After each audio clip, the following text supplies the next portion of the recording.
దాసు. అయితే నా దృష్టి భ్రమించలేదు కదా, నేను స్వప్నం చూడటం లేదు కదా. అమ్మా దుర్గా, ఏమిటి లీలా అంటూ చంటి పిల్లాడిలా ఏడవసాగాడు. కొన్ని క్షణాలు గడిచాయి. ఉమాపాదుడు లేచి పళ్ళు మిఠాయిలు అమ్మకి నైవేద్యం పెట్టి దుర్గాదాసుకు శివరామునికి ప్రసాదమిచ్చాడు.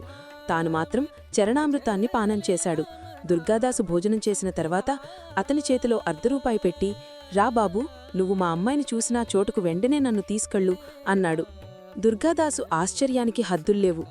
వచ్చిన సన్యాసులు ఇంటిలో ఉండడం అతను చూశాడు. కాని వారు ఎక్కడికి వెళ్ళింది, ఏమైంది అతడు చూడలేదు. సరే, ఇద్దరూ మైదానంలోని చెరువుకేసి వెళ్లారు. ఎక్కడ చూశావయ్యా అని అడిగాడు ఉమాపాదుడు. ఇక్కడే బాబూ, ఈ గట్టుమీద ఉన్నారు అన్నాడు దుర్గాదాసు. కాని ఆ గట్టుమీద ఎవ్వరూ లేరు. ఉమాపాదుడు, అమ్మా ఒక్కసారి దర్శనమియ్యు అంటూ ఉమాపాదుడు వ్యాకులుడై అమ్మా అమ్మా అని పిలవసాగాడు. తాను గాజులు వేసిన ఎవ్వరికూ దుర్గదాసు ఇప్పుడు అర్థమైంది. అతడు కూడా ఏడవసాగాడు. అరే, అమ్మని చూసి మాట్లాడి కూడా నిన్ను గుర్తించలేకపోయానే.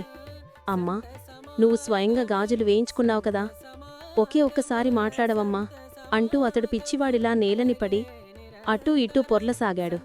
నెమ్మదిగా చెరువులోంచి నల్లటి నీళ్లలోంచి దుర్గదాసుడిచే తొడగబడిన గాజులను గలగలాలాడిస్తూ 2 ఎర్రటి చేతులు పైకి వచ్చాయి. ఆ చేతులను చూస్తూనే, అదిగో అమ్మా, అదో అమ్మా అంటూ వారిద్దరూ అక్కడే మూర్ఛబోయారు.